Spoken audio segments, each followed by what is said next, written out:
everybody. Reconvene the meeting of the Petaluma City Schools Board of Education. Be all rise for the Pledge of Allegiance, please. How are you two? Ready? Begin.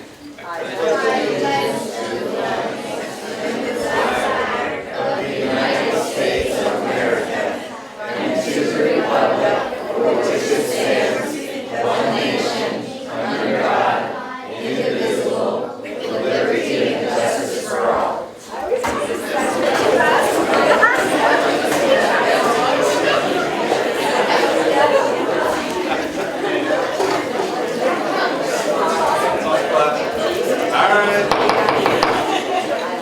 Settle down. In 8 years, that was the best pledge of allegiance. Thank you all very much. All right. I'm going to open up a public hearing for the Petaluma Accelerated Charter Academy at McKinley Elementary School in Petaluma. We also are going to have this as an agenda item at the very end of the meeting, so I would probably suggest if you would like to speak, now might be the best time to do that. Do I have people that would like to speak on that as a public meeting? Or would you prefer to wait until we get to the actual agenda item? So I'm opening it up. Mr. Sampson, if on the second public hearing, if we can carry that over to the next meeting. The Mary Collins? Yes. We can do that. Because we don't have that charter before you this evening. We can absolutely do that. So on the first one. Yeah, I'm asking if you would like to speak. Can everybody hear me back there? Yes. No? That's why I had to give up being a soccer coach at about 4th grade. I couldn't yell at them. So that and I wasn't any good at it. So if you come up, who all would like to speak so I get an idea of my timing here? Do I have anybody else that would like to speak at this portion of the meeting regarding the public meeting for the accelerated charter? So I go one more? Two more. Two. All right. So I have 4 speakers. You may each have 5 minutes. And if you would just tell us who you are before you start speaking. My name's Renee Sapp. I'm a parent of... Okay, we're up here, so Okay. come this way. Thanks. My name's Renee Sapp. I'm a parent at McKinley. Mm-hmm. And my son goes there, and he's in 6th grade. And over the last couple weeks, the school board's heard lots of reasons why the 7th and 8th grade at McKinley would provide superior choice for some students in the community, both academically and developmentally. You've heard from parents and teachers and our principal and the assistant superintendent who fully support this choice. What has not been shared is the magnitude of community support this charter has. Good evening. My name is Antonio. I'm a parent of McKinley too. I have a daughter in 6th grade. And first of all, excuse my English. And I would like to ask all parents and community members who are here today in support of the Proposed 7 and 8 Ray McKinley Charter School to please stand and raise your hand. I will say this in Spanish if some people they don't speak English. También, por favor, todos los padres y personas de la comunidad que estén aquí por la proposición 7 y 8 del grado de McKinley, por la escuela McKinley, levantarse y levanten sus manos, por favor. Gracias. The parents who make it here this evening represent just a small fraction of the support that this proposal has from our community. Here is a list of 6th grade parents who have signed for the charter just this week. We ask you that you continue to move forward to create an option for our students and their families. Thank you. Thank you very much. Thank you. We have 2 other speakers.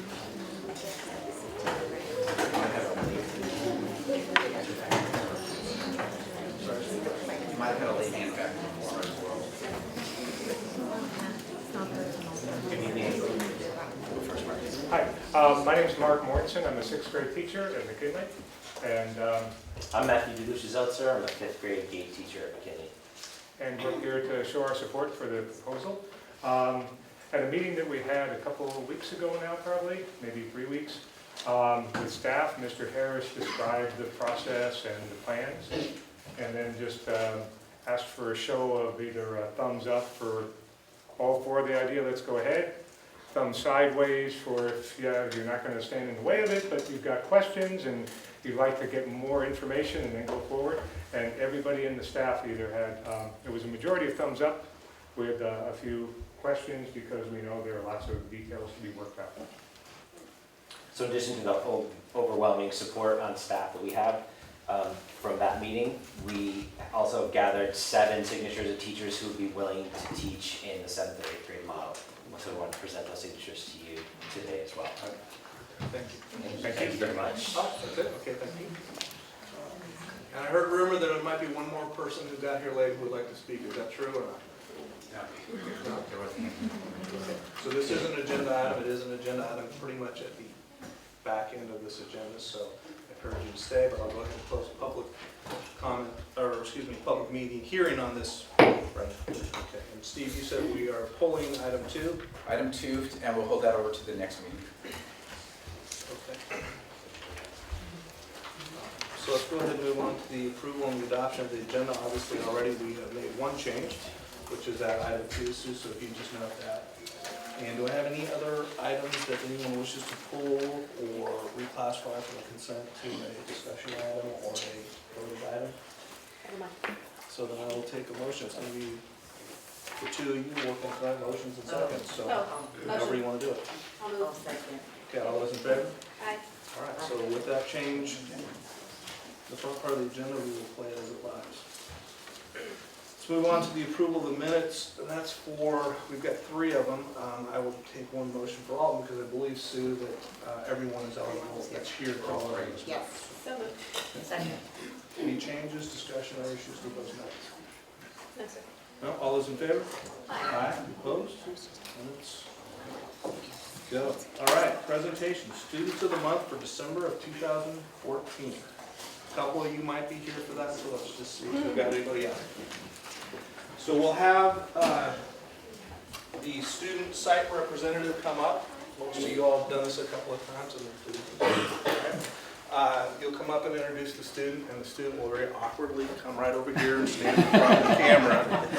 And it's really embarrassing, and they'll be here for a long time. We'll say a bunch of nice stuff about you today. And then give you a plaque. So let's go ahead and start with Petaluma High School. We're just going to mix it up now.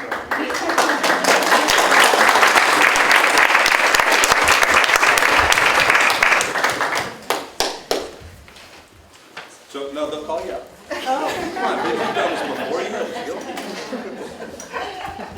Hello, my name is Maddie Thomas, and I'm the ASB president at Petaluma High, and I'll be presenting Students of the Month. Our first student of the month is Victoria Leone.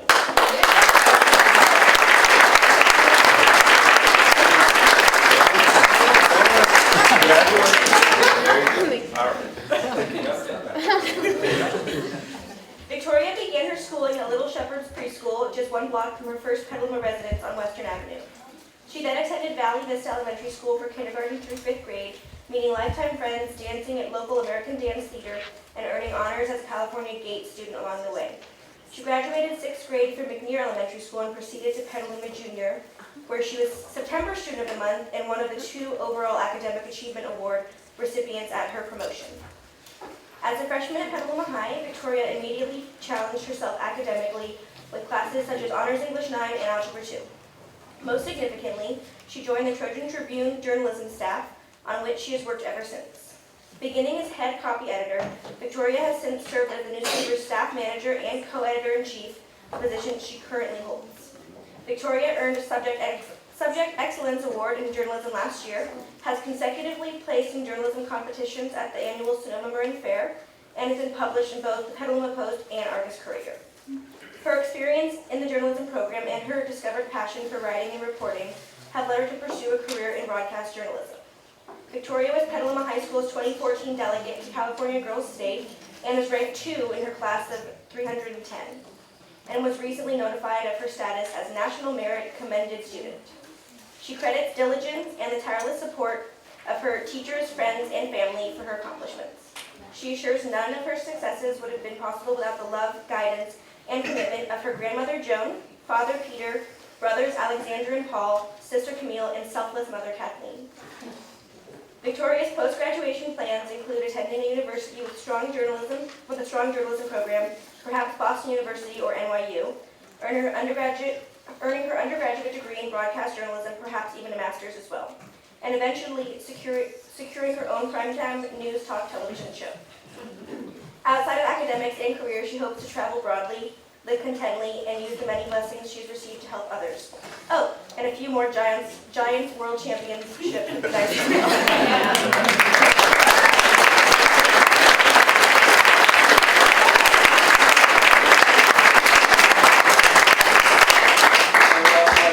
Opportunity to acknowledge the Victoria's success in school as a product of a whole support network that's around her, and that I'm sure is here tonight. So, family, friends, neighbors, you all students.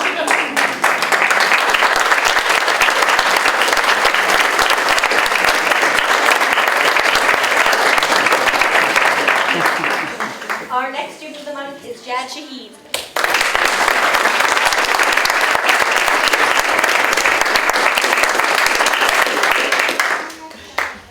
Jad Shahid is a pretty cool guy. He has had a great time at Petaluma High School and is grateful to be a part of such a wonderful establishment. While there, he has enjoyed being a part of the football, cross country, and track and field teams. He has taken a wide range of challenging courses over the years, with some of his favorites being AP World History, Physics, and AP Psychology. He has also been a member of the Global Citizen Corps and Psychology clubs.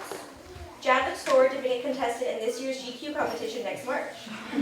Outside of school, Jad is a highly competitive amateur ping pong player and avid Taylor Swift listener. He also enjoys playing the piano and eating bananas. Jad's favorite season is summer because it is warm and happy, and his favorite color is green because that's the color of trees and he likes trees. After high school, Jad hopes to attend the UC. He is completely honored to have been trusted with the great responsibility that comes with being chosen for Student of the Month. Congratulations, Jude.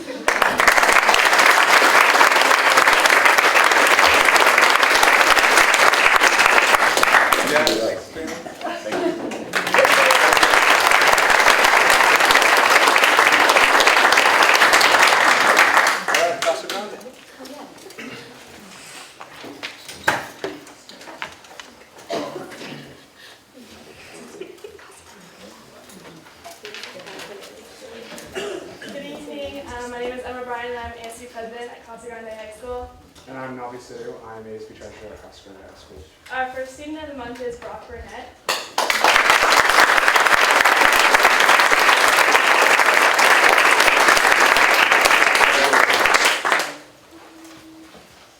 Brock Burnett is a tremendous student. He is enrolled in numerous classes that demonstrate his dedication for success, along with his passion for knowledge.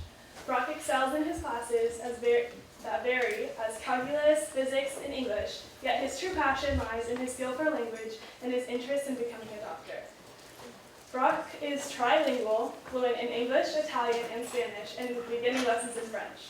Besides language, Brock has a keen interest in the healthcare field and has taken courses and classes pertinent to that area. Last year, Brock received the Subject Excellence Award in Clinical Biology, a class that helps students learn about various health careers and science behind their professions. As an officer of HOSA, Health Occupation Students of America, he contacts various local healthcare professionals to set up speaking engagements at club meetings. Through his health co-op class, he has had an internship within the intensive care unit at Petaluma Valley Hospital. Brock also serves his community by being an active member of the Casa Grande Key Club. Despite his difficult class load and participation in numerous activities, Brock still finds time for leisure. In his free time, he enjoys doing anything not related to school, including hanging out with friends and being a normal teenager. I know Brock personally, and I can say that he is an amazing person and everyone loves him. So, congratulations, Brock.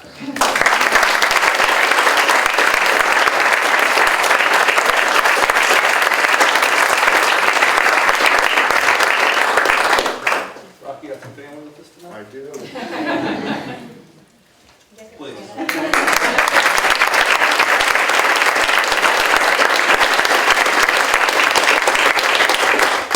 The next student of the month is Anna Glitzen.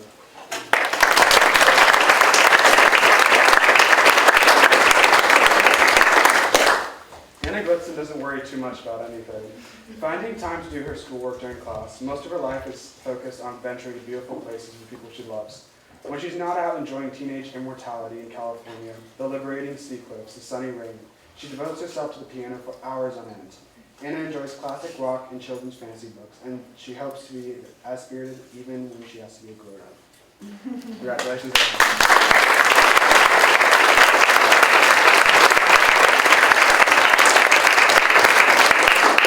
Were you glad you were here?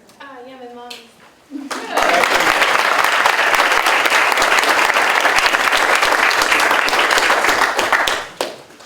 All right, let's go Petaluma Junior.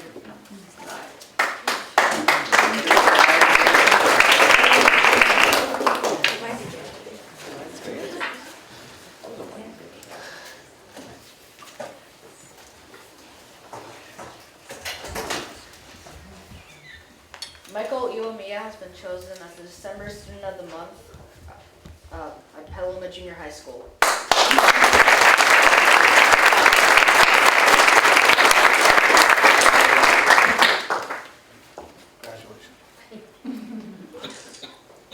An outstanding student who works diligently and goes above and beyond what an assignment calls for in order to produce the best work possible.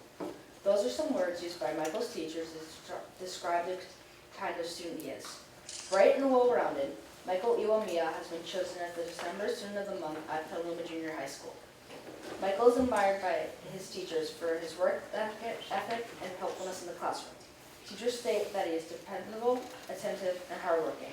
His participation in class and his sense of humor are qualities his teacher perceive and greatly appreciate in Michael. They know that Michael is respectful, responsible, and reliable. Assets that will serve Michael well in both his personal and academic future endeavors.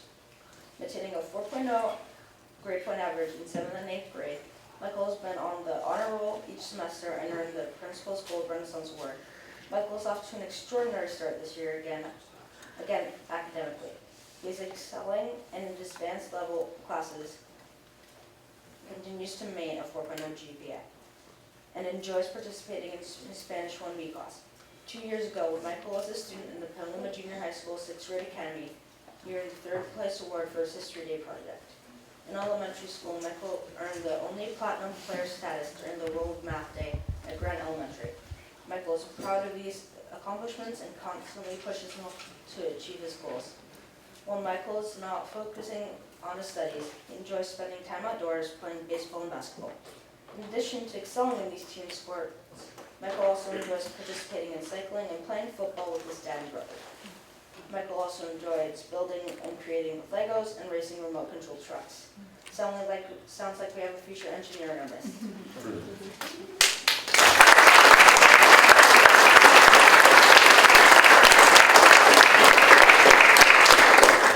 Michael's family.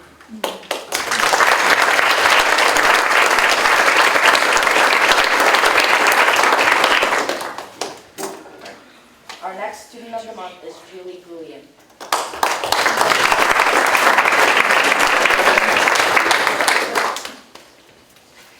An exceptional student and a cheerful and genuine young lady, Julie Goulian has been chosen as the December Student of the Month at Petaluma Junior High School. Julie was on the honor roll for her entire 7th grade year and earned the Principal's Renaissance and Gold Awards. Currently earning a 4.0 grade average while taking accelerated classes, Julie is maintaining this trend again this year and is working very hard. Julie continues to excel in her classes in all subject areas and enjoys participating in her Spanish 1B class. Julie's teachers state that she is an excellent student and a pleasure to have in class. Her work ethic emanates to others, and she is a fantastic role model for the rest of the students in her class. She is focused, dependable, respectful, and loves you. She is well-liked and is always willing to help out when needed. Teachers love having Julie in their classes, stating she is responsible, attentive, and motivated to always do her best. Her peers look up to her, and she is well-liked and respected by all. A well-rounded person, Julie keeps herself busy outside of school as well. When she is not focusing on her studies, Julie enjoys spending time outdoors, participating with the North Bay Rowing Club, and as the Sonoma County Library volunteer. In addition to these activities, Julie also runs her own company called CEO chicken egg organization, in which she sells eggs throughout her community. Julie greatly enjoys caring for her pets, of which there are many, and is also proud of her accomplishments of being in advanced mathematics courses since the 4th grade. When asked about some of the important issues facing her and her peers, she shared her concern about the overuse of technology and people not having conversations to talk or talking face to face. Some future goals that Julie has are to be able to speak 4 languages by the end of high school, to become a doctor, human or animal, and to get into MIT. Her optimistic and hardworking attitude should take Julie far in all areas of her life. Her parents share Julie has been a loving and caring girl, and an animal lover, and a great communicator from a young age. She is a motivated learner and extremely curious, and is actively searching for answers to the unknown. She's a very independent and responsible child with a big heart. We are so lucky to be and very proud parents. Congratulations, Julie.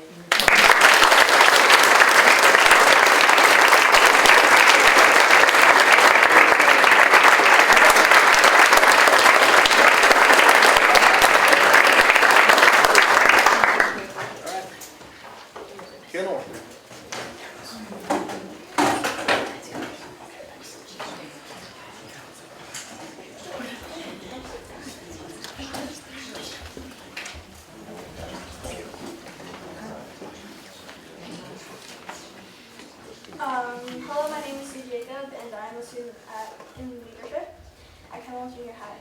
So Kennel Junior High is proud to introduce the December Student of the Month, Bailey Wise.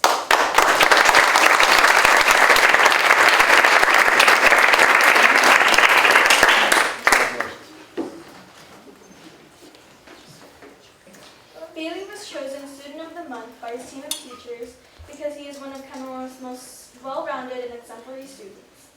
Bailey is truly Kenilworth's Renaissance man. Not only does Bailey excel academically, but he is also a valuable member of the Kenilworth wrestling and track teams. Along with being an outstanding student athlete, Bailey is an accomplished percussion player in the Kenilworth band. Mr. Komanoff enthusiastically added, Bailey is a great student. I can always count on Bailey to give an outstanding effort for all of our band performances. He is exactly what we look for in a band student here at Kenilworth. Bailey considers one of his finest athletic moments his third place finish in the league wrestling tournament as a 7th grader. Bailey pointed out that the first and second place finishers were both 8th graders, so he likes his chances to take the league title this year. In his free time, Bailey is an avid reader who enjoys the books of J.R.R. Tolkien. After Bailey graduates from high school, he would like to attend either Stanford or New York University. Bailey's mom, Sherry, had this to add. Bailey is an outstanding kid because he is thoughtful, hardworking, helpful, caring, and a great athlete. Most important of all, he is striving to be the best he can be, and we are proud to call him our son. Congratulations, Bailey.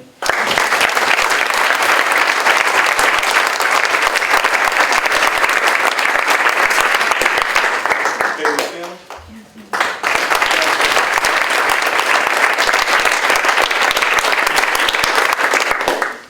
Our next student of the month is Leah Marion.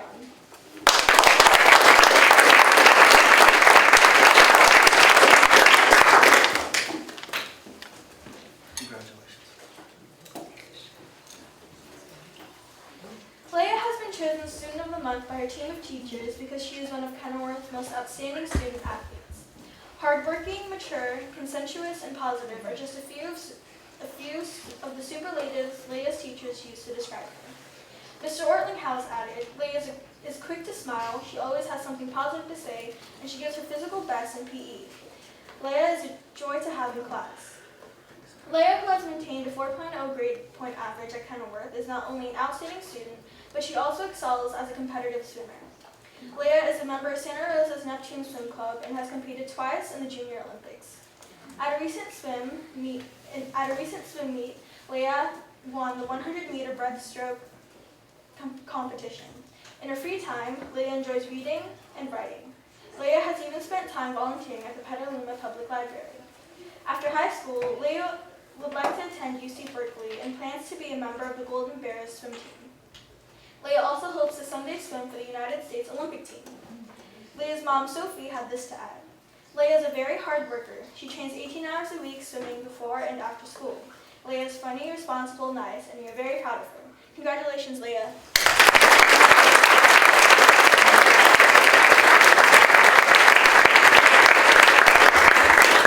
Ladies and gentlemen.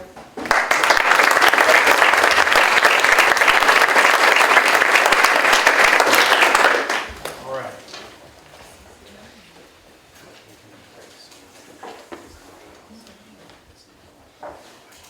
Okay, let's do that. All right.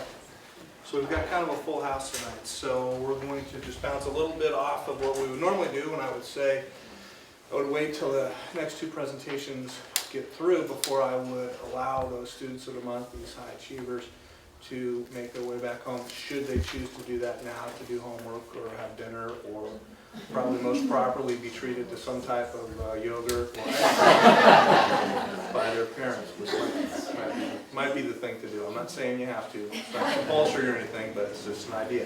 So we are going to, in 1 second, we're going to take a short break just so maybe we can rotate some folks in. If that's the case, we always want everybody to stay as long as you want, please. It's a public meeting. We do actually talk about some important stuff here, but I will give you that opportunity in just 1 second. A couple of things that I do want to say real briefly with regard to Students of the Month. First of all, my ping pong player over here, 1978, 1977, Petaluma Junior High School Bantam ping pong champion, right here, calling you out. The next time you come, bring a paddle, all right? We got a table in the back, and bring a paddle. Sorry, I always do that anytime that comes up. Because I never made it to the wall, which you all did, and that's a big deal, right? So this wall behind you, or to your side over here, is the Wall of Fame for all Students of the Month going back to 1983-ish, 2-ish, 4-ish, something like that. Way, way back. What you will find is that there are not a whole lot of, I'm looking at one right now, but there's not a whole lot of people that are on there twice. And we've got at least one, and I think maybe two here tonight that were that. So congratulations on that. I want you to, the pomp and circumstances is pretty fun, and making me stand in front of the TV is pretty fun too. But I want you to go home tonight, or go to ice cream tonight first, and then go home tonight, remembering something that I'd like to share with you. One, you should be very proud of two things. One, you should be extremely proud of yourself. You should feel very good about what you did. You worked extremely hard for a very long period of time, and to be a Student of the Month in a 7,438 student school district is a pretty big accomplishment. I know the math person.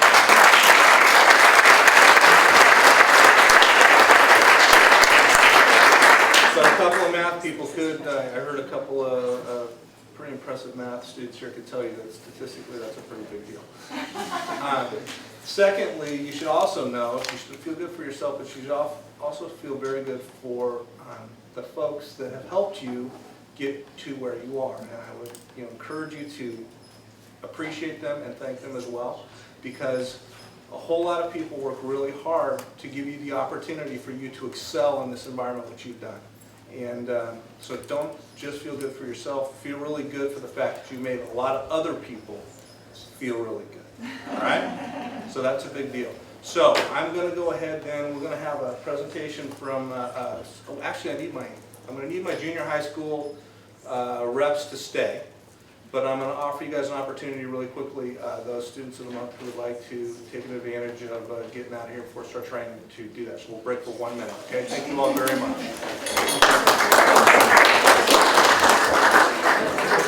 But remember, I'd like you to stay. All right, so let's start. So let's go ahead and have Mary Combs, Superior Valley, come on up and give us a presentation about what's going on there.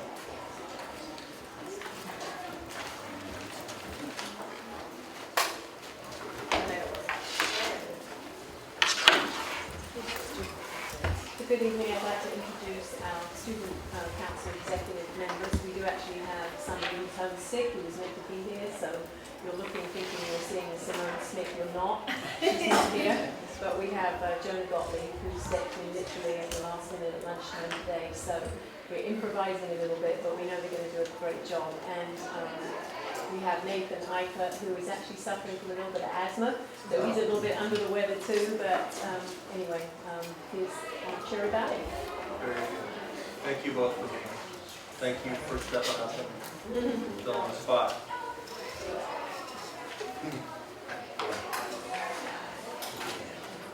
So we have come here to tell you a little bit about just what's going on at our school.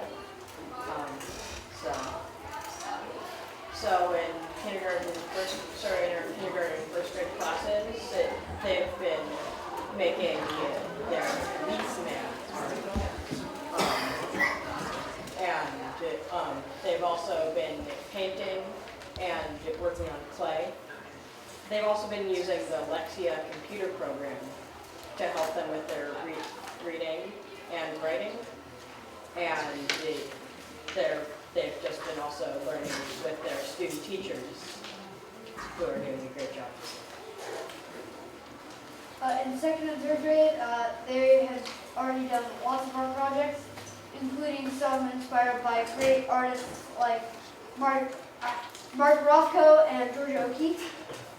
And they are preparing for their simple machine projects, which I remember doing myself way back when. Those were amazing. And they're excited for an upcoming field trip to the Exploratorium in San Francisco. And also, they are just finishing up a unit on fairy tales and are about to start one on biographies.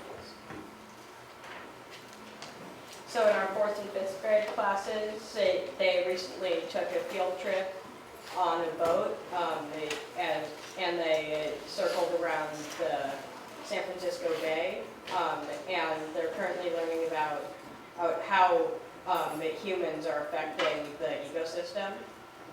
They've also been creating class plays based on what they've been learning in history class, and in science class, they've been working on mixtures and solutions. In sixth grade, they are exploring character traits and making posters about common archetypes. And they are also doing geology and science and exploring how different bodies of water and geological formations are created, and also our influence on them. And in the top left, that's a follow-up on their week-long overnight field trip to Caritas that happened about a month ago, I think.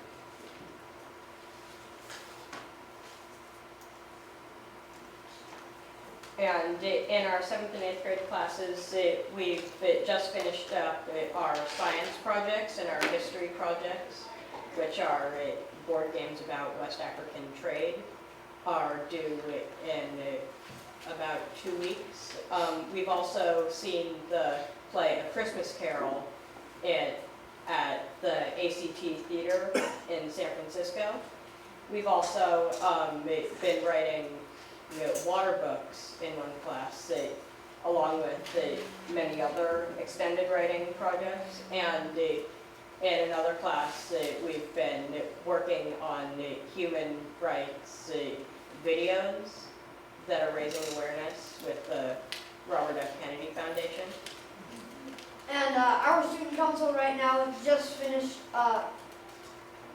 a drive in collaboration with the Girl Scouts for holiday bags for foster kids.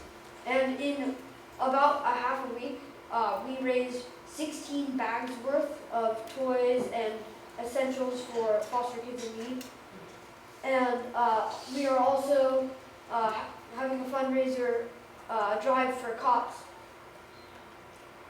And we are supplying them with things they need to supply to people at this time where I think that it's heartfelt for a lot of people who are in need in times like this. And we just received a $1,500 grant from the Petaluma Education Foundation.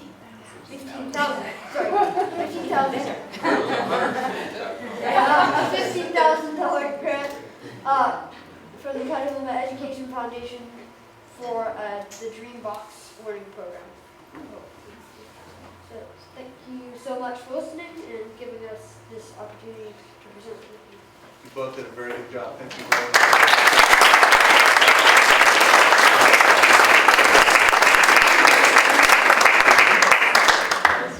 Let's get Kenilworth back up here. That's okay.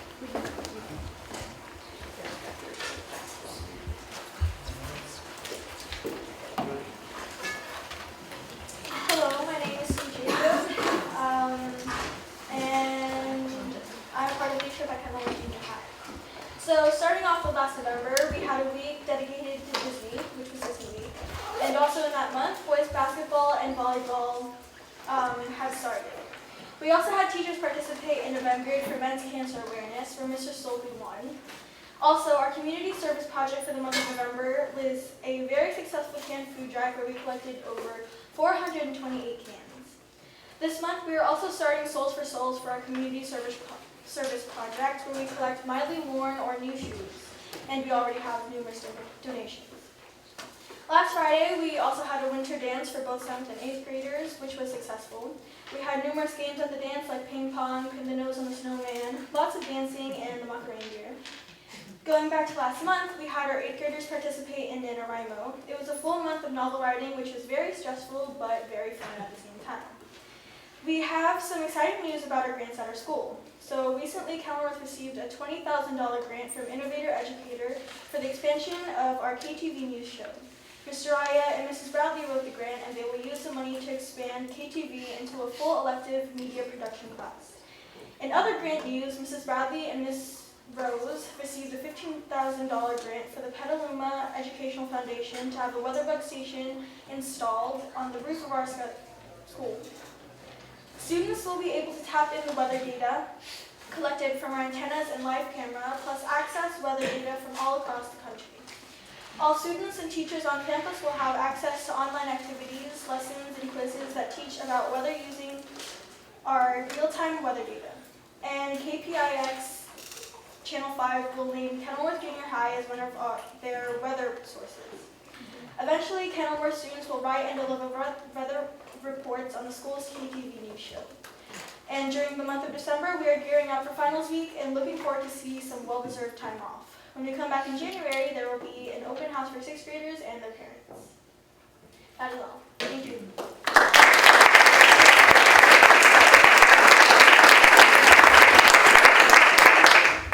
Let's finish strong with Petaluma Junior High School.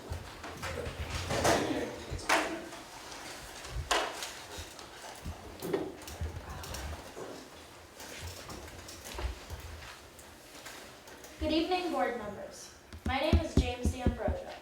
It is hard to believe that we're only 1 week away from wrapping up the fall 2014 school semester and preparing for the holidays and the new year.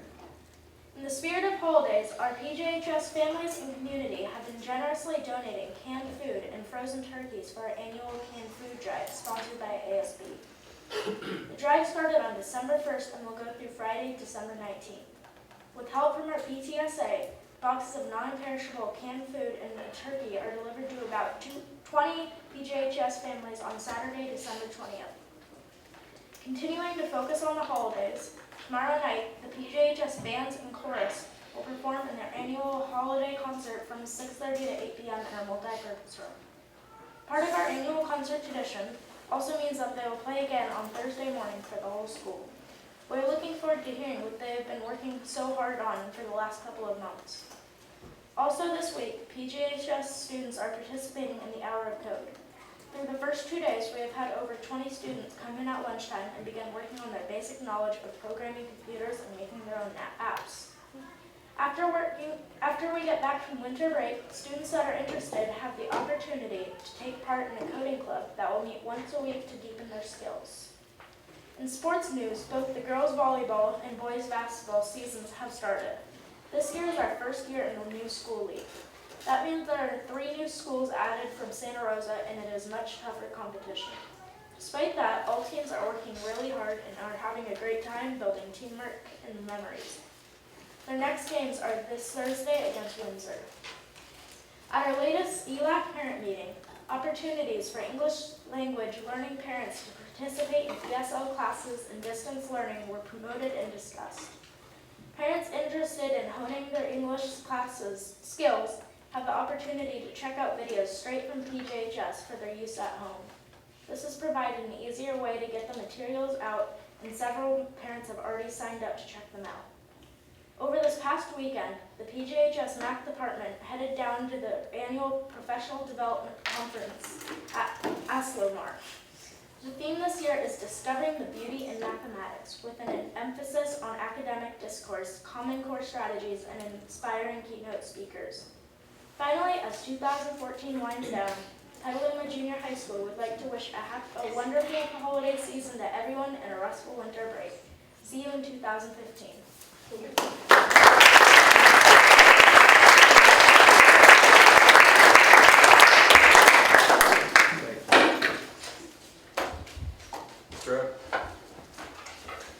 Good evening. So it is my pleasure tonight to invite up the still new president of CSEA, who will introduce the CSEA member of the quarter. But just informally, I just got to say he's one of the great individuals and the delightful people in the district. And just to share what he does, the day that we informed him was the day that the water main had broke at Casa Grande High School. And he was on a tractor covered in mud and water and still was in a delightful mood and good humor. He's a delight to be around all the time. So anyhow, I'll leave the rest to you, the formal part. Okay, so hi, I'm Debbie Winkler, the president of Chapter 212, CSEA, and I'd like to introduce our member of the quarter, Dave Alexander. Come on up.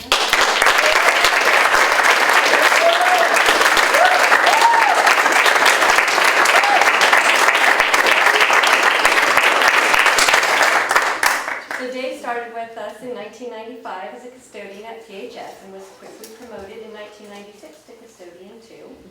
He was again promoted in 97 to night lead custodian. In 1998, he accepted a position at KJHS as head custodian 2, which is where I first met Dave. He was always helpful, I know. And as our classified employees often do, he went over and above in his job as custodian. Dave is also a great bowler, and I enjoyed playing in a PCS league with him many years ago. He's much better than me. In 2003, Dave was promoted to lead groundskeeper. Dave designed the beautiful landscaping at McDowell and San Antonio Valley Oaks. I have received phone calls at the district office from a master gardener in Petaluma who wanted to know who designed our landscaping and was very impressed when I told them that it was one of our employees. Dave's co-workers had only good things to say about him. Words like dedicated, committed, knowledgeable, and conscientious are the adjectives that are the norm in describing Dave. He always steps up to any challenge which you can visually see at our sites. Tom Curzone, who nominated Dave, stated that on a daily basis he works hard to provide safe, beautiful campuses for all to be proud of. Dave has also been part of the PCS security team since 2003. Dave, congratulations.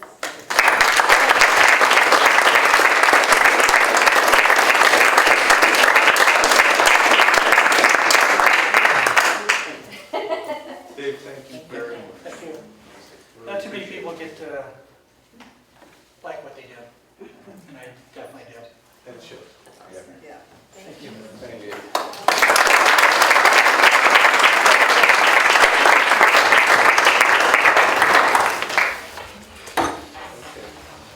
We're going to take a 1 minute break for anything.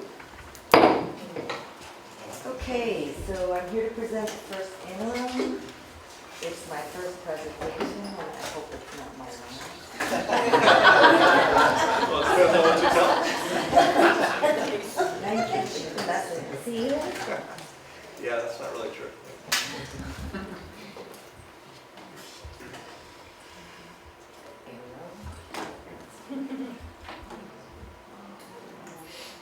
Okay, cool. So where are we?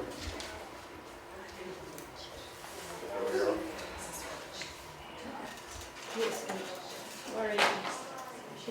Right there.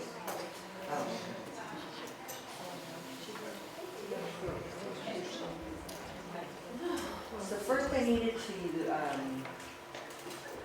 tell you that the multi-year projections that I sent out to you in the first interim report last week, the budget committee pointed out to me when I took the multi-year to them that the COLAs were actually not updated. It's up at the top of the years. So the top is what is on the multi-year projection and the bottom one is actually the correct amount. So I apologize about that. So everyone knows that we're funded strictly through enrollment equals dollars in the LCFF funding. And we are 132 funded ADA less than we were at adopted.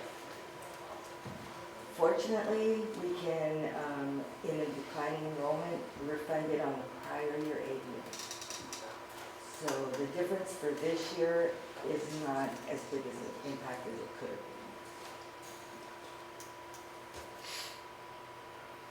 And these I just wanted to show you, the adopted numbers are kind of hard to see. They're underneath the projections. The actual trends in the ADA. And these are actuals. These are not funded. These are actual ADA numbers that we reported for attendance. And underneath the 1415, you can see it adopted. We actually projected 7,440 instead of the actual 7,250 that we actually are projecting for P2 right now. In the projecting the out years for attendance, we treated the drop as a one-time occurrence rather than as a trend. So we're not anticipating that this will be another drop of this significance again next year and the year after. So you can see from our projections in 15-16 and 16-17 that the decreases have tapered off. But they are decreases. Continuing, yeah. The estimated number is the number you're talking about. Yes. I think adopted is what we had. Well, if you notice in 12-13 and 13-14, we still had, oh no, I didn't put the prior years. We were continuing these small decreases, but we have been declining. So rather than 14-15 was a pretty severe drop, and in a graph, you could project it to be going in that direction, and we're not going to. We're going to assume that this is a one-time dip, and that the out years will be more of a flattening out. Steve, talk about, what are you seeing out there? What's causing this? Well, we're seeing a few things. One is that we're having fewer students transfer into our district than we have in the past. 2 years ago, we were plus 400 on transfers in. We're down to plus 200. Still positive. Desirable place for parents to bring their children. The second one is the cost of housing. We're seeing a decline in our low socioeconomic population where they're having troubles finding apartments and places to live, homes in our community. So they're moving out of our community. Some of them are moving to, for instance, Roanoke Park, where there's more affordable housing. Others are leaving Sonoma County and leaving the area because of the cost of living. And is it mostly seen at kindergarten and 7th and 9th grade? Well, those are the ones where we're making projections based on information from outside of the district. The rest of the grades are a little easier. But no, the greatest decline was in the grades coming in, but we had lots of low socioeconomic students throughout the district. Primarily in the elementary. I mean, it's difficult for families who, less mature families, to be able to afford to live in this community. And we saw this phenomenon in the mid-2004, through 2007, where housing prices was very high and people were not able, elementary age, families were not able to move in. So on that 200 child swing on the transfers in and out, the net number you said is 200, but the delta would be 212 to start with 4. Any idea, get any kind of a feeling like, hey, everybody's going here, or? No, when we looked at it, that was the information that we looked at earlier in regards to inter-district transfers in and out. So, we're really not seeing massive swings to a certain district or, outside. It's pretty much across the board. And Cinnabar adding their 7th, 8th there. There's some impact of Cinnabar adding 7th and 8th that the 7th and 8th graders used to be at Petaluma Junior High, vast majority of them. They're holding on to some of those. Some are still coming to Petaluma Junior High. Sorry. Oh, that's right.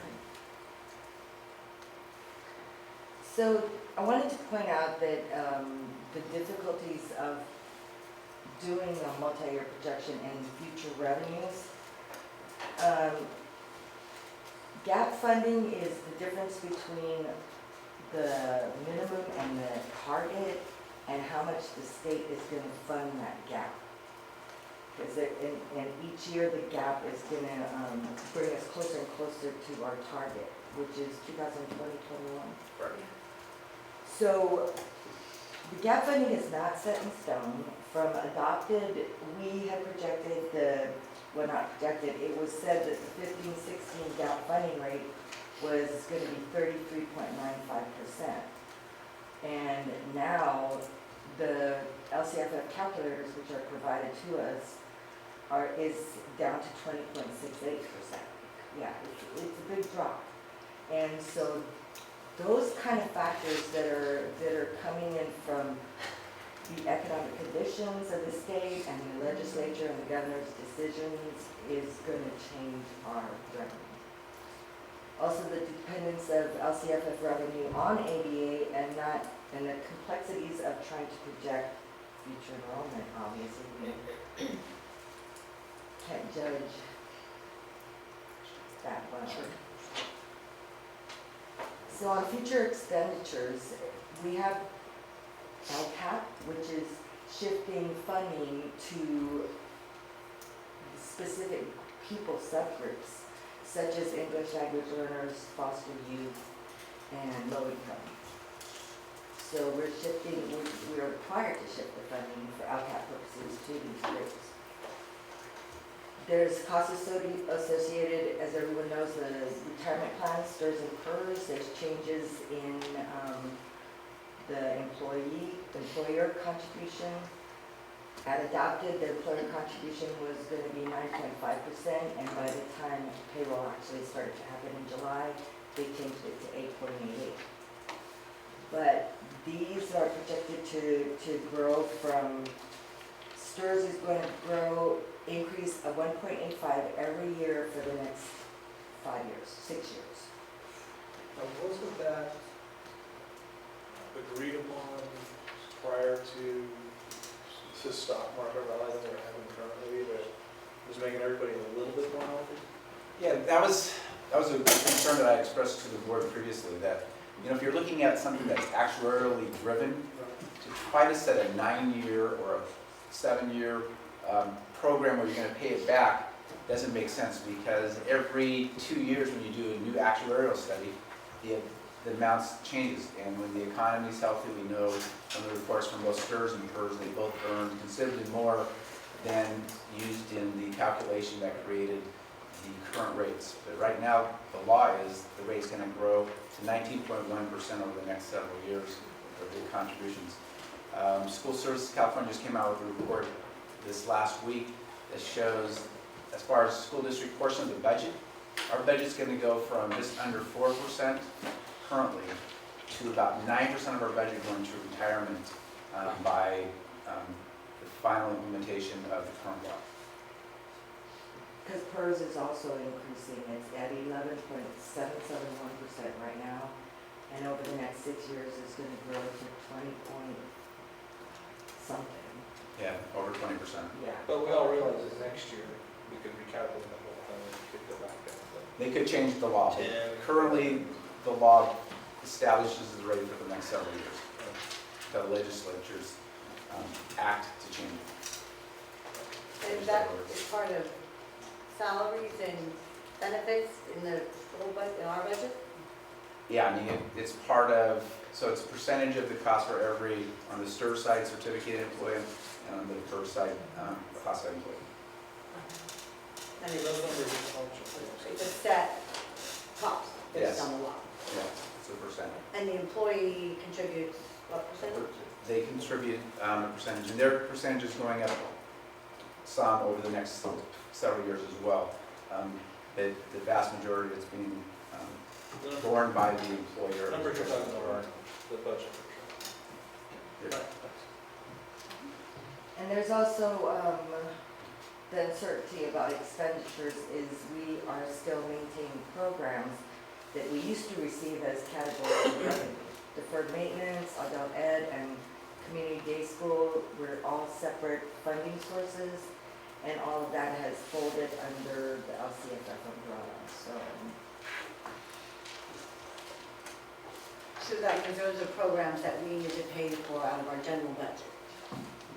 If we want to continue to finance those kind of programs. Adult ed. Correct. Maintaining our facilities and adult ed program. Adult ed is this consortium working now where Carol Waxman, our principal of adult ed, is working with representatives from throughout the county, from K-12 as well as the community college district, to look at how the program is going to provide services in the future. We're still waiting to hear from the state as to how it's going to be funded moving forward. How much does adult ed cost us to? Right now we have, it used to be a $1.1 million budget. We transferred $500,000 to the general fund and left $600,000 in adult ed. We had a requirement for last year and this year on maintenance of effort, and we'll have to see in the governor's budget if there's going to be continued maintenance of effort at that $600,000 level. For adult ed. For adult ed. So the requirement for those districts that continue to fund adult ed up to the implementation of local control funding formula, you had to continue the funding for 2 years. So that's, this is the second year of the local control funding formula. So after this year, there will not be a maintenance and effort requirement. So, and not unless they incorporate it into the new budget. And would we be held to that again? Only if they incorporate it into If the they new budget, incorporate yes. it into the I mean, new budget. correct, we'd be held to maintaining that $600,000 level. And if they don't require it? Then it will be this board's option to determine if we continue to support adult ed at that level.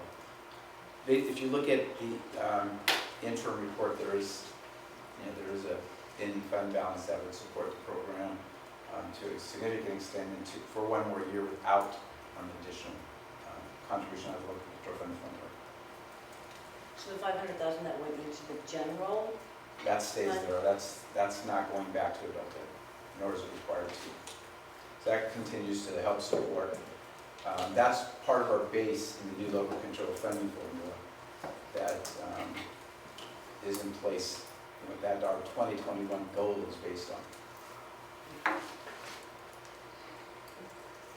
We're targeted for. So I wanted to show you this as a comparison between adopted and what the numbers are looking at first interim. I bulleted it, the numbers that were significantly different.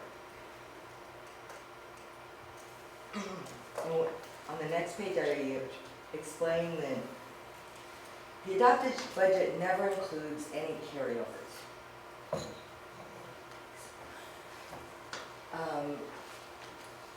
They're posted after the year starts because, as you know, unaudited actuals happens in September.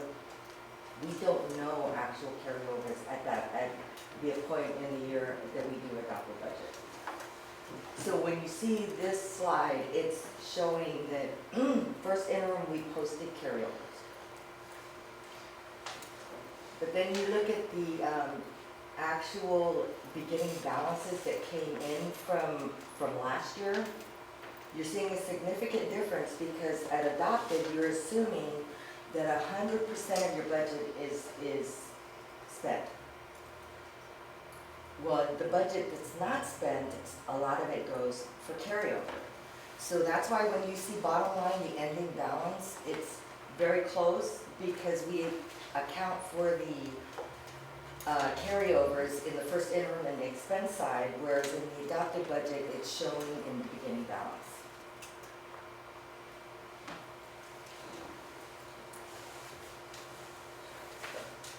So I'm sorry, the carryover is just money that wasn't spent in the previous year? It's site and department carryovers in restricted programs that weren't spent and they carry over to the following year. Grants and donations, Title I, parcel tax, site carryovers are posted. The one point I wanted to make is when you look at the adopted budget and out on 2016-17, you can see that there's a $2.2 million difference. In what? Adopted budget.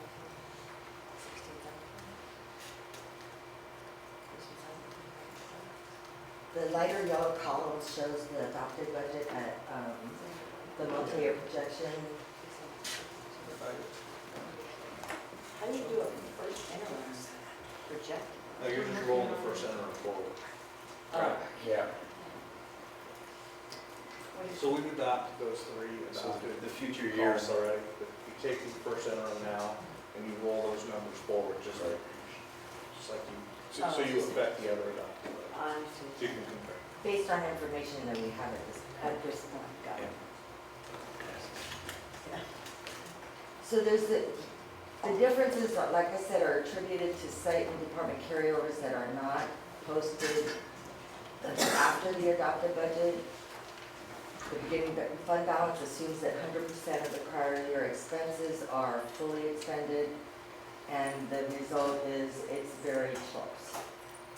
I know it doesn't look close, but it's close.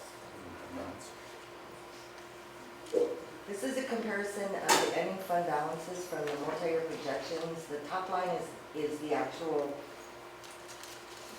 fund balances that we're showing, and I wanted to show you what composes the ending fund balance. The first line is the restricted, which is the restricted programs such as federal programs,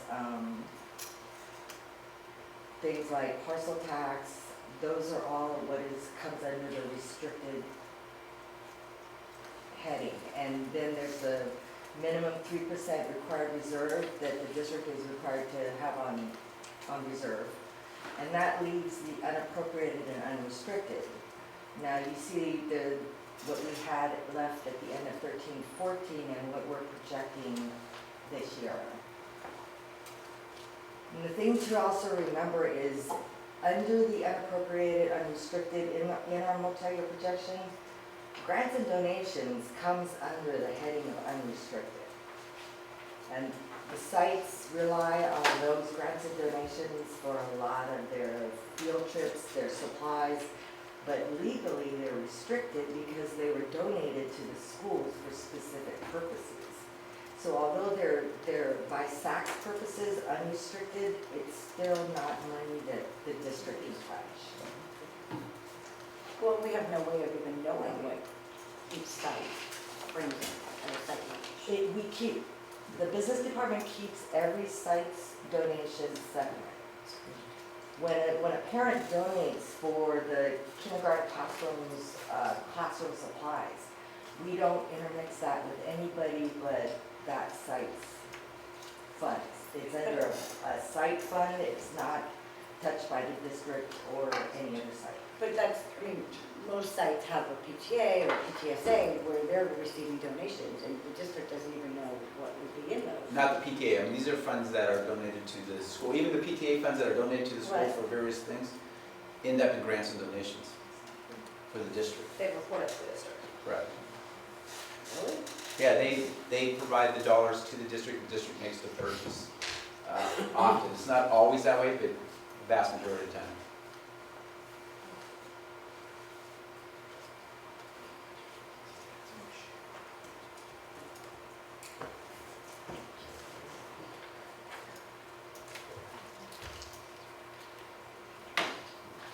So I wanted to go over that because there were differences between adopted and first interim, the differences that happened from the LCFF revenue that we lost was pretty non-substantial because of the fact that we're funded on prior year. So we lost $867,000 from the ADA loss for LCFF revenue. We posted federal carryovers for $250,000. There's also new mandated cost money that we got for $400,000. And the local revenue would be like new grants and donations that the sites have collected. We also have had a drastic increase in the special ed funding model actually changed. So we'll be receiving a lot more revenue on the county office transfer side, but we also have fees that we're paying the county office, so it's more than offset by these numbers, so that we're seeing a lot of increase just on the special ed revenue. On the expense side, this is, I wanted to show you those books and supplies that showed $1.2 million increase and services that showed a $2.2 million increase. And these are the unrestricted side is mostly grants and donations that were posted.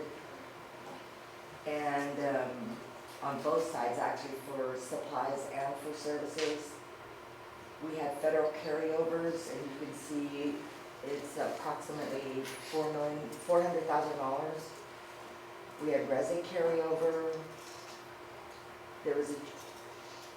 This is what I meant by we may have received more local revenue for this county office transfers, but we also have a lot more special ed students that we're having to pay the county office for. So that accounts for MPA, MPS. There's also new programs called DHH and VI, which is deaf and hard of hearing and visually impaired that the county is serving these kids, and we have to basically pay the county office to service them. Those used to be off the top, now we're receiving the revenues for the programs that we're spending, but we're paying it out. There's Common Core carryover. We got new Microsoft voucher money, which went on both the supply side of $160,000 and about $30,000 in the service side, and parcel tax carryovers for the sites. So these are the reasons why the budget changed so much from adopted to first interim.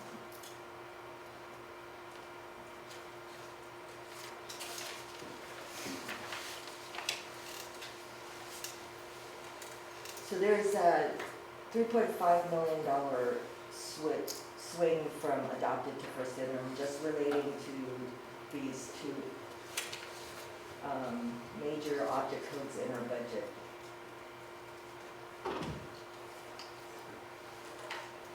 So, questions?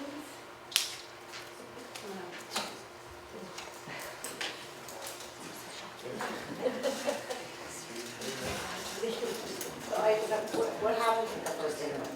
Right, so we should just sort of a forecaster for us district. Well, obviously it gives you a much better idea of what's going on with our district than adopted. Adopted, we don't know enrollment, everything is still pretty much up in the air. So this report has to be submitted to the county office by December 15th. Later on in the agenda, you'll have to take action relative to the first interim report, and you either have to certify that you're positive, that the report indicates that you'll meet your obligations for the current and the next 2 years, or you're qualified, you may or may not meet your obligations based on the current budget and forecast, or you're negative, that you will not. So later in the agenda, we're asking the board to certify us as positive. You could see in the report that There's significant deficit spending projected in the current year, and that, if you go back, well, I think that report will go back to the one you just had, you're right. So as you can see, our ending fund balance is projected to decline by over $4 million in the current year.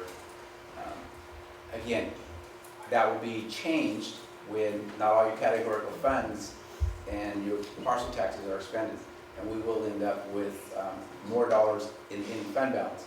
The unrestricted portion, will not change significantly based on our current practice, and those are the dollars that are available for the board's discretion and use. The unappropriated unrestricted.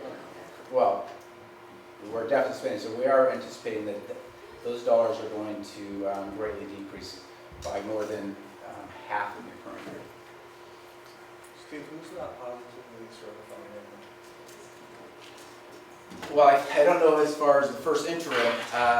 Over the last several years, the two districts of most note that have been negative. And at one time, there were only 7 districts in the state that were negative, and 2 of them were Windsor and Petaluma Park.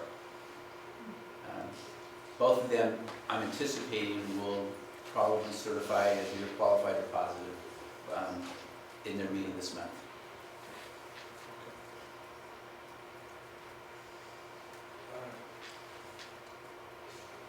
Other questions?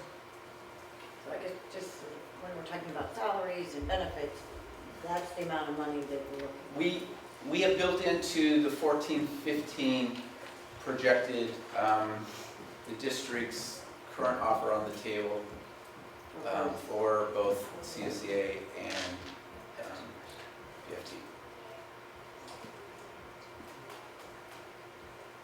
Thank you.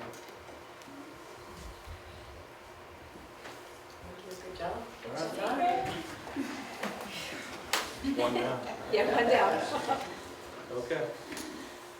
I've got 4 speaker cards. Do I have any other speaker cards that are coming my way?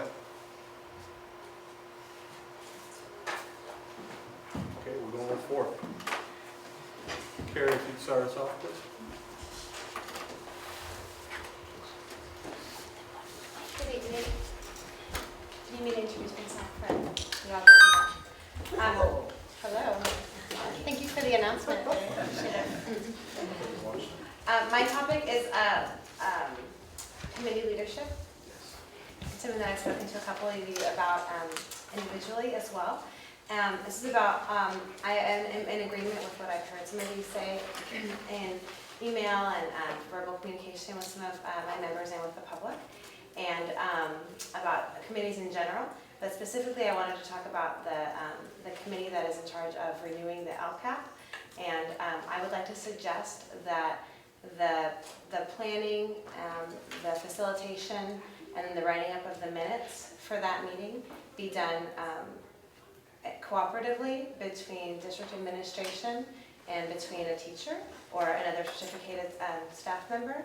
I think that it's worked very well in the teacher evaluation committee, and I would like to suggest that with such an important document that's up for renewal and it has a huge impact on all students here in Petaluma, that we follow that excellent model, and that I think it's a way for us to be creative and trailblazing and to help to mend some of the issues with morale and engagement here in the district. I think it would be a positive step in the right direction. Thank you. Thank you.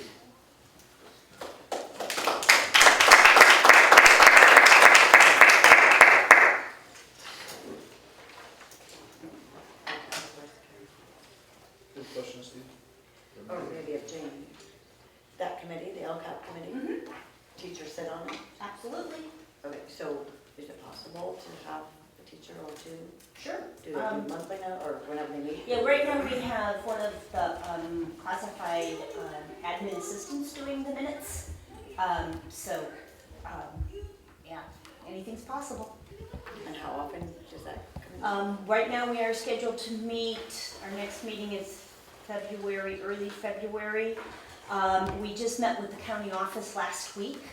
And we are going to go into an engagement mode, because last year, everybody just kind of got done. This year, we actually have some time to refine what we're thinking and what we're working on. So we're gonna go out with some Google surveys, we're gonna do some focus groups. One of the new requirements is a very strong engagement with students. And so we'll be doing some focus groups with kids to see what the kids think, which will be kind of fun and interesting. We'll do some focus groups with parents and some community members also, and move forward with the revision, same timeline as last year. So we have to, you have to approve the LCAP by the first board meeting in June. No, we have the public hearing, sorry. We have the public hearing first, and then in the second board meeting, we do the approval. And I think when we're doing some of these surveys, we should do a better job or a more effective job of communicating that we need parents to fill out these surveys or attend these meetings, or absolutely robocalls, emails to the entire whole district parents, just so we get more involvement. Absolutely. Sure. Sandra Larson, I have 3 cards for you. Yes, one is for Kim. I have hers to read. She's not able to come. I'm sorry? That's why I have my phone. What do you want to start with? I didn't know what you said when you were walking up. Oh, one, Kim can't be here, and I'm going to read what she wrote for the MacBook issue. We can start with budget. I'm just dumbfounded. I was here on September 7th when we were told the expenses would be $71,523,665. This is how much they have gone up since then.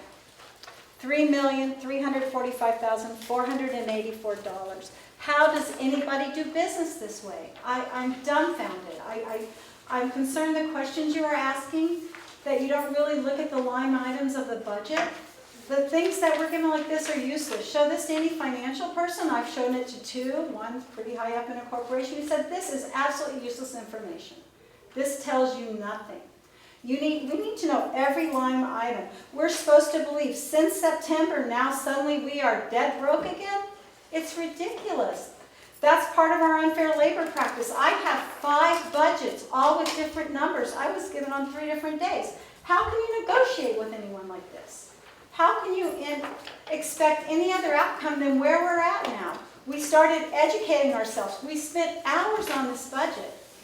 It's ridiculous that we can't work with someone who can set a budget and it's $3 million off. I hope all you knew that and you knew every place it came from before tonight. I'm speechless, so I'm going to let that go with that. Only that, hopefully, as a taxpayer, $3,345,480 in increased expenses since September 5th would have really gotten everybody's attention. Because that's what you were off and what you heard on September 5th. That's pretty alarming. And Steve, you weren't at the budget meeting to explain it. It wasn't explained at all. I've been on the budget committee since 2008. I can tell you without fail, this district overestimates their expenses and underestimates their income by about $2 million. Do a study, you will find that. Last year it was $1.8 million that we were off. It happens every year. You could go back and look. There has not been a year since I've been on budget committee that it is at all reflected in what we end up with. And it's frustrating, and you need to know all the teachers, we are all very frustrated because we feel like we're not playing on an even field. The numbers change all the time. I would like to know what kind of business would run this way and be successful. I don't think there is one. And you compared us to a business, I did it. So that's all I'm going to say about budget right now. Know that we are spending a lot of time and getting a lot of help in really analyzing this, and I hope you guys are too. Line by line. You can ask for a line item and really look where it is. And I hope you're doing that as well. Teacher morale, I'll just go into that. We heard that Ron has formed a committee to deal with teacher morale. Asked people from CASA and Kenilworth. We haven't heard of anybody else. Certainly hasn't involved PFT. Step 1 is always admitting a problem, and there is a huge morale issue. There is huge trouble with what we see as ineffective leadership coming from the district office. But I believe if we're really going to have a committee to deal with morale, that it really should be well thought out. Can we start thinking things out and working them out in an appropriate way where they're effective? The students of Petaluma deserve teachers that are happy to come to work and feel appreciated. And if we do things in a thought-out way and think about everything that's happening and put a committee together to really work for teacher morale, that might be a really effective start, and hopefully you'll get involved with that and make sure that it's thoroughly thought out before it's enacted. And now we'll read about the MacBook. Lastly, this was Kim's, and most troubling, the current MacBook debacle. Why are teachers being required to pay the district to be issued a district-mandated tool? Is this now the new trend in our district? According to the board policy 4040, which is cited on the liability contract, the Board of Education recognizes that technology resources can enhance employee performance by offering effective tools to assist in providing a quality instructional program, facilitating communication with parents and guardians, students, and community support.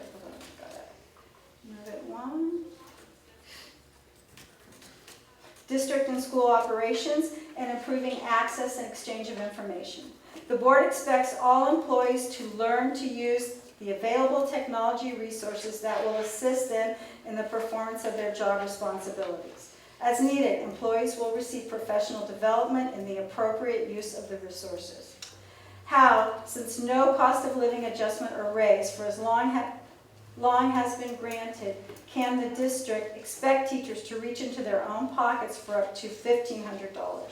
How can the district mandate the use of technology on one hand and charge the employees to use said technology? Why is the district administration not valuing their certificated staff? Morale is at the lowest point I've seen in 22 years. The Federation cannot change this or improve this without the cooperation of the board and the district administration.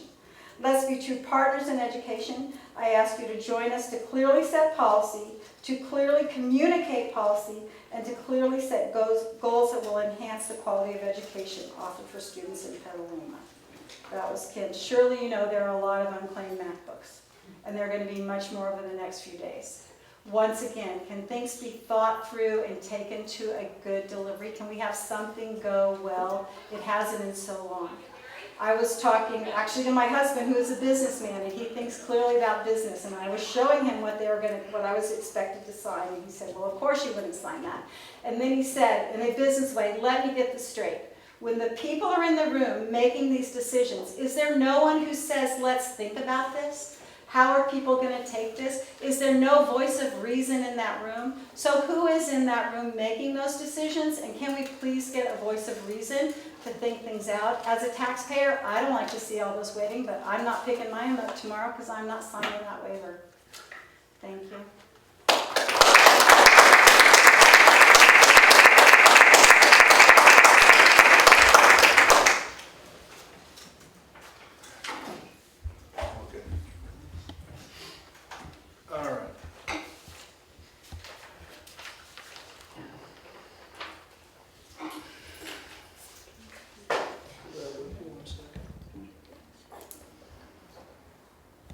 All right, let's go to item J, report of activities, correspondence to school board members.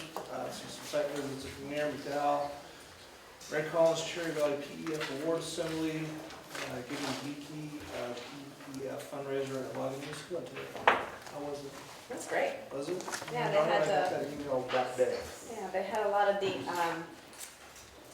half sheets out on the different tables, and you could go by with your scanner on your phone, and you could scan like you'd scan something in the store to see what the price is, and it would come up with some neat piece of technology from the different schools. And then the bands were there playing; they were great, playing Christmas music and all kinds of great stuff. Principals at Petaluma High School, Petaluma Junior High School, Kenmore Junior High School, classes at Mary Collins, and facilities meeting at KJHS. All right, let's go on to consent agenda. That's item K. Looking for approval of the consent agenda. Any changes, so we'll play it as it was. Motion second. All those in favor? Aye. Opposed? That goes. We'll go right through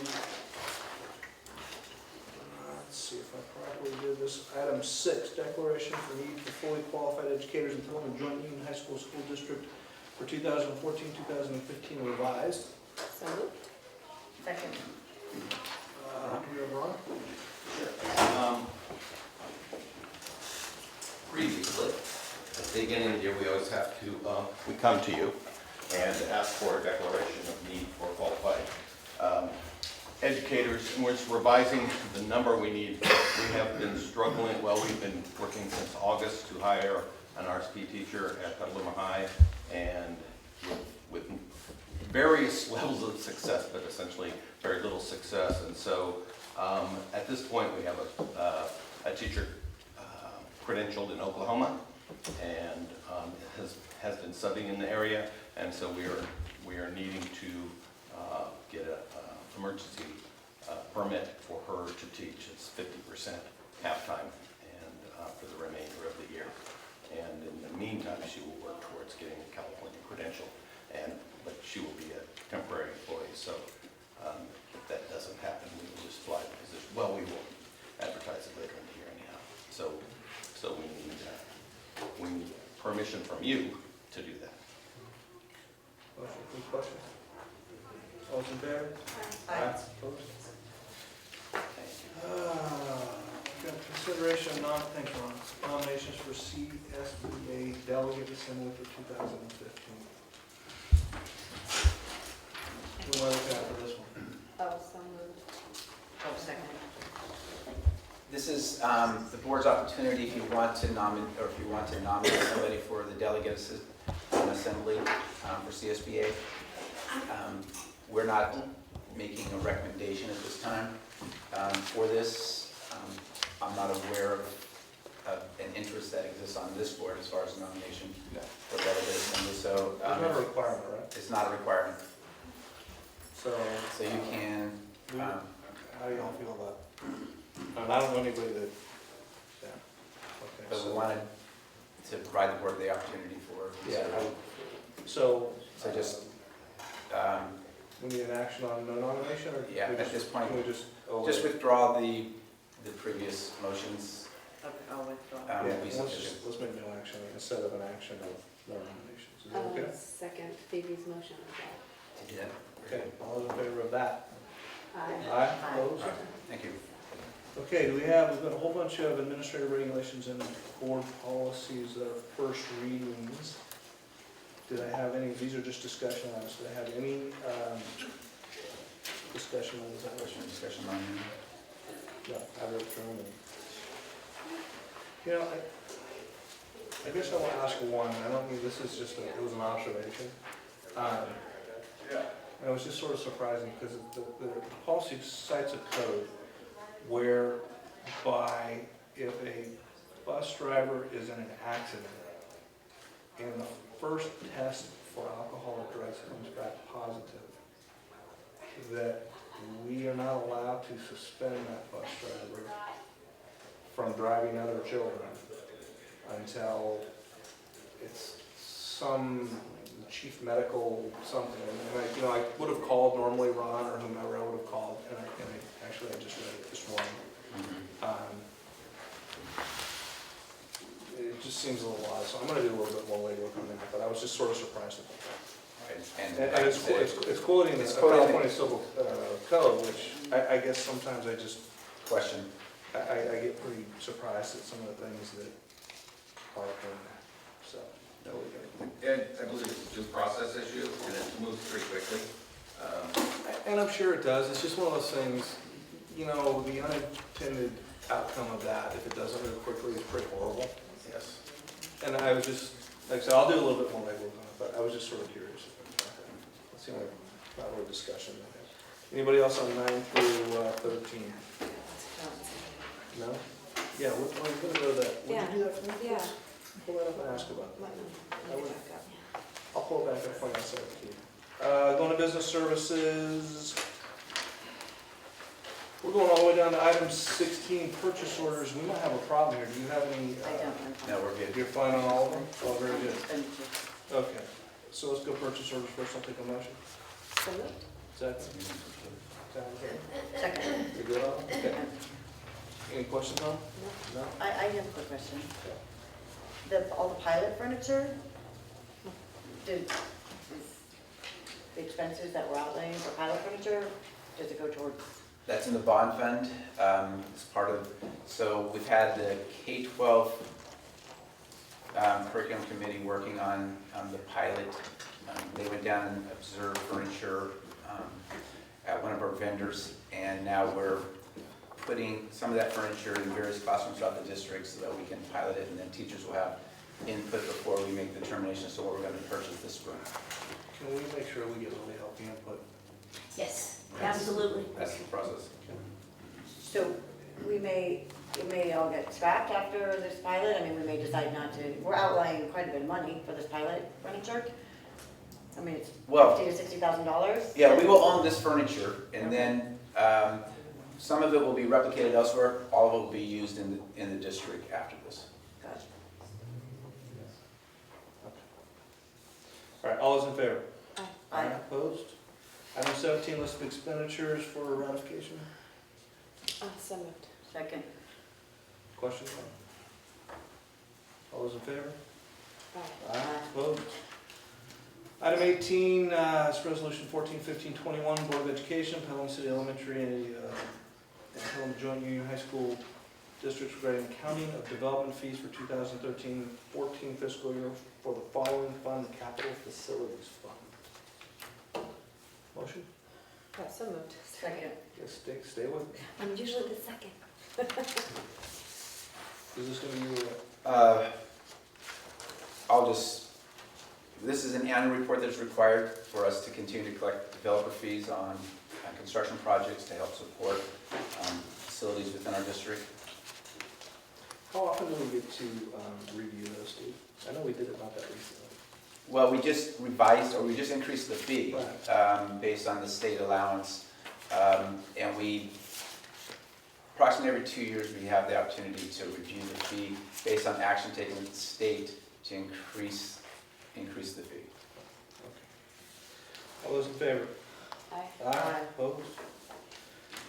Ready, your big moment. Item 19, certification of the first interim report, approval for the board to approve a positive certification that the Petaluma City Elementary and Petaluma Joint Union High School Districts will be able to meet their financial obligations at year end. I would like to just make a comment. Well, go ahead, take that. So moved. Second. We are certifying that we will be able to make our obligations at year end. That is the crux of this resolution. Okay? All right, all those in favor? Aye. Aye. Opposed? Okay. All right, all the way down to item 4, oh wait, do we have any discussion on any of the amended board policies going through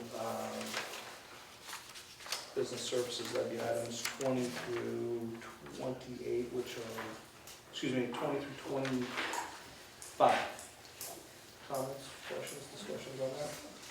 All right, there's no action either on it.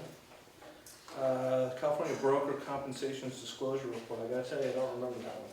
Yeah, it's a new requirement where we're now required to bring any funds paid to brokers on our behalf in regards to our health insurance program.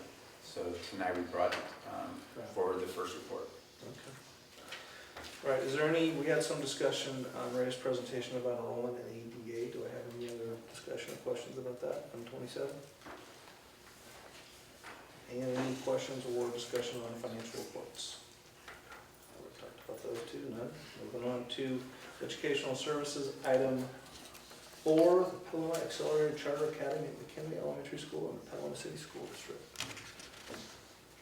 So let's start a motion and a second, and let's get some presentations going. Okay.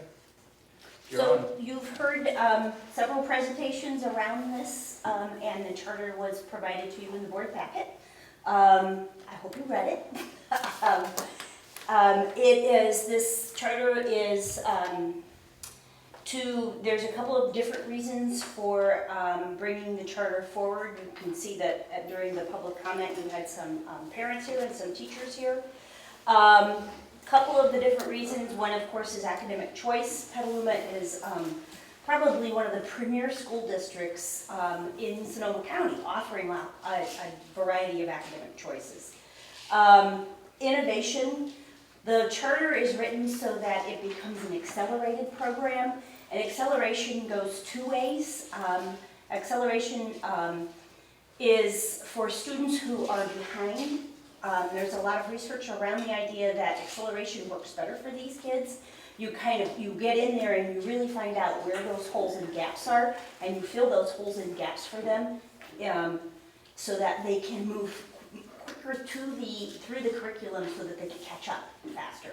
And then the other side of acceleration is, of course, for students who are advanced and are in need of some advanced coursework.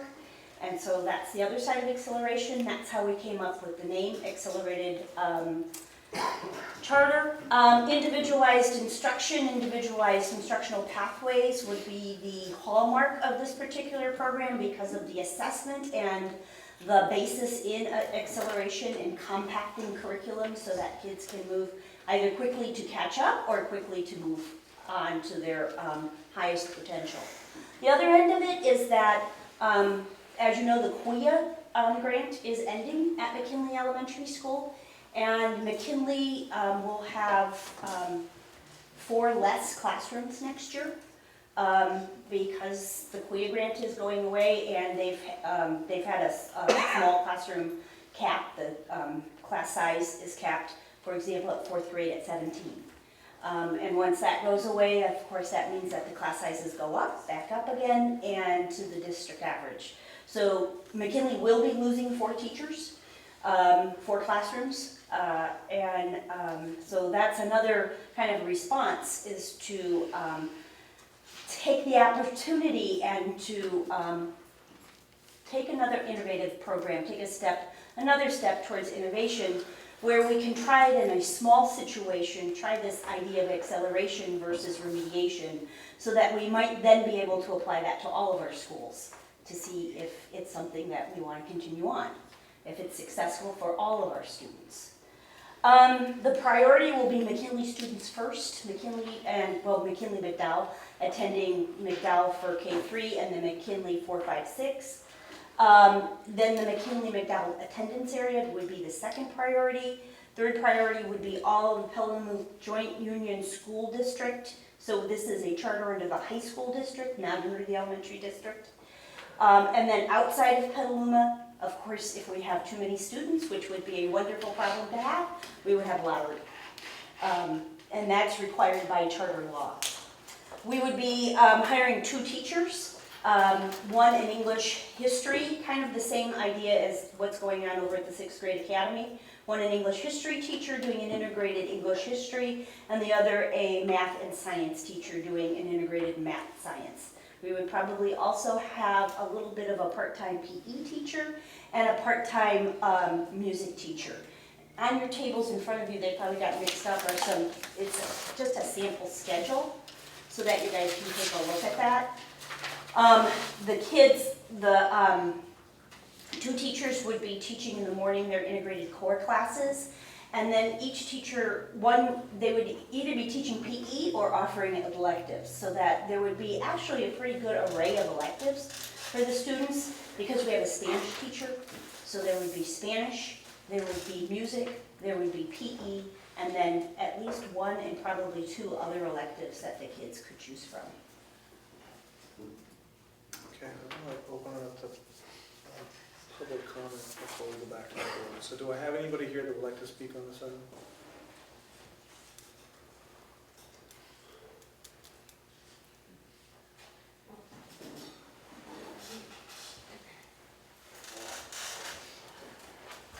I think that we have 2 comprehensive junior high schools, and we do have choice. We have the Live Oak, which is a K-8, and we have Cherry Valley, which is a K-8 experience. And so I do think that we are offering a lot of choice here in Petaluma currently. That's all I have to say. Thank you. All right, questions of Jan? Do any of the teachers at McKinley currently, can they fill the spots in the 7th and 8th if we're going to lose? They would be able to. Yeah.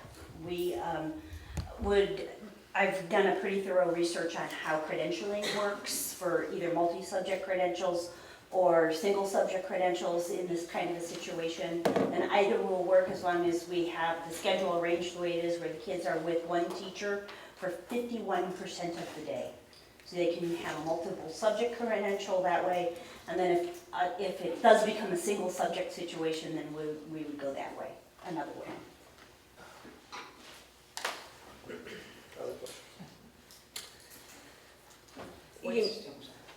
You no longer, we've shifted our focus a little bit, and you no longer have to be gate identified to get into a portion of this school. Anyone can. Right, exactly. And what's the minimum enrollment we would need to? Minimum enrollment would be 30 per class, 2 classes, 60 students per year. So 60 students for 7th grade, 60 students for 8th grade. What if we get 30 on food use? Then we'll need to really talk about that and make some decisions. The expectation, as you heard from the McKinley community, is that we'll probably fill it from the McKinley school itself.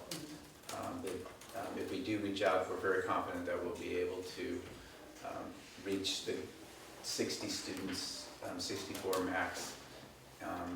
My expectation is that we will get to that number before we end the criteria for going down the list as to where students come from.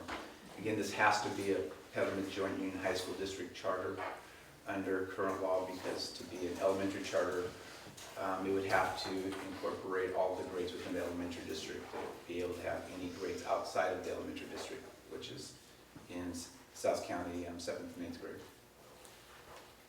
So we would have to have a K-8 charter. I think so. A few of the folks are already gone, but this was an issue that took a lot of research and a lot of soul searching and a lot of input from me, and I just wanted to thank several of the principals and some staff and you and for really holding my hand through this one and helping me get educated and helping me find research. And while there were a lot of opposing opinions amongst the group, I really appreciate everyone sharing that with me. It's been a really nice Didn't mean to project. put you all through the ring or anything, but I appreciate it. It's okay. Good. That's why we're here. And obviously concern is that it would potentially affect enrollment at the two junior highs. So talk about that. So at this point in time, our enrollment, we're in a declining enrollment situation. And what we're hoping to do, of course, is to attract people into a smaller setting. That is one of the things that we have heard from parents for the last 2 years around the fact that they would like to have another option that is a smaller setting within Petaluma City Schools. So there are people, everybody has different wants and needs and desires, and all students are different. So if we have some students who stay in a smaller setting, then that opens places for other students who want that larger setting. And we would be able to attract more students into the comprehensive junior highs because we're going to have more space there. That's pretty much what we're looking at, and we have some evidence that that would be true.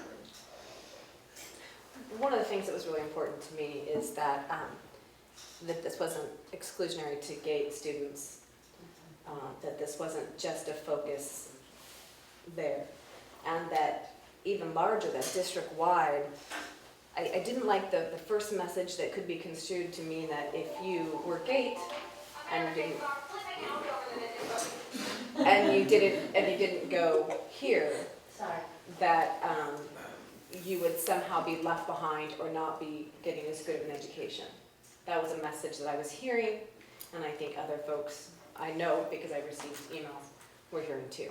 So I appreciate the change a little bit in the structure and the opportunity to learn more about this acceleration method and to make sure that we continue to focus, like we're supposed to, on all of our students, regardless of what school they're at, to make sure they're being pushed to their fullest potential and getting all their needs met. And that was, I think that message is better now and true. Right, and we have the option for parents who, if the children are being identified, if they want to stay in their home schools, then they can stay in their home schools, and there is a program of grouping the students. As I said at the last board meeting, we do need to look at that. Yes. Because in all of this, I mean, we've learned too, that some of what we thought were best practices, as research evolves, are becoming, they've evolved too, and that the best practices are a little bit different than we thought they were. So it's been a good experience for everybody. And I did hear that in meeting with different principals and staff and getting people's perspective and how they felt and reading lots of research that I feel, they're the experts, so, and yet they had different opinions. But I think that came across as well too, that exactly what you said, that we need to continue to make sure we're doing the best we can for everyone. And Cherry Valley obviously offers a 7th, 8th in a smaller setting. Yes. K, and it's, is it full generally, or there's a wait list, or? I will defer to Steve. Yeah, well, Fran's still here. Fran's Do you currently have a wait list at Mary Collins? Technically, there's no such thing as a wait list, so we technically are full with the numbers that is expected at those grades. We have people calling quite regularly about it, and that's partly because we do the presentations in January and February like the junior highs do, and so we're getting ready for tours. And of your 6th grade, do most of them continue on at Cherry Valley, or what's the percentage? Well, yeah, most of them do. We're really hoping that as we move forward and have some consistency in administration at Cherry Valley, that we're really going to try to work hard to get people to understand when you come to Cherry Valley, you come for a K-8 experience. So it's not that you kind of bump off at 6th grade or somewhere else, but you really are coming for that K experience. That is the feel I get from friends and folks that go to Cherry Valley. So what's the unintended consequence of this? I mean, this is kind of a big deal, right? So what are we not thinking about that's going to be the fallout that's not going to? We have thought about this from every point of view. I mean, we've thought about it from a parent point of view, from a student point of view. We've thought about it from a teacher point of view, from a community point of view, from a district point of view. And I am not seeing any unintended consequences. I guess the only unintended consequences would be a lower enrollment at the 2 junior highs. And that will be working very hard to mitigate that and to making sure that we have programs that are drawing people into this district. As Steve said, we have 200 kids coming in right now, and we will continue to draw kids into the district because the Petaluma district is an excellent school district with excellent educational opportunities for all kids. If it doesn't work, how quickly can you shut it down? A year. After 1 year. Yeah. I mean, if it's just a miserable failure. 1 year.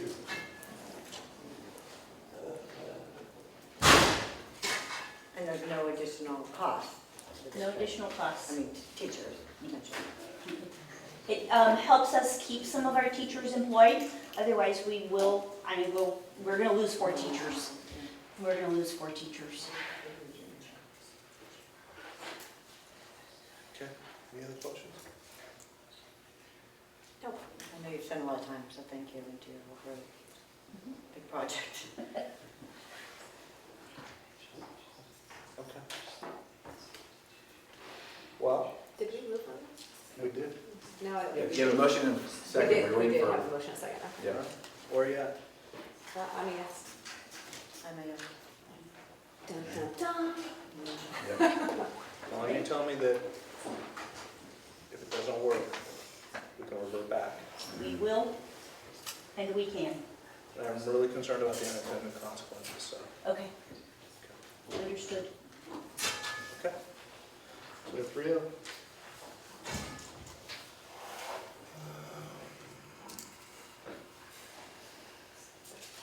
Future business, if you would, Steve, please put board policy 4040 on the agenda for next meeting, please. Okay, so it's a review of, it was previously approved, I believe, 2005 board policy. Yeah, if you would, I'd appreciate that. Yes, sir. All right, we've got signing of papers of a routine nature. I don't believe we need to adjourn back to closed session at this No, point. I think we're good. I take a motion to adjourn. So moved. Second. Those in favor? Aye. Aye, opposed?